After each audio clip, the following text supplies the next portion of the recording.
This is the Lone Crater YouTube. We hope this video helps. You start by backing up critical files and gathering tools. This prevents data loss and saves time.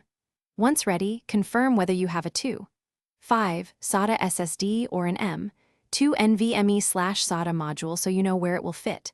Power off the laptop, unplug it, remove the battery if removable, and ground yourself. Static kills electronics. Next, remove the access panel screws and open the bay. Locate the drive bay or M.2 slot so you can proceed to install immediately. You now install the drive. If it's M.2, align the notch, insert at a shallow angle, and then press down to fasten with the standoff screw. If it's 2.5, mount it in the caddy and connect the SATA cable and power lead. Make sure connectors seat fully. Loose contacts cause intermittent detection. Once secured, replace the access panel and reconnect the battery or AC adapter.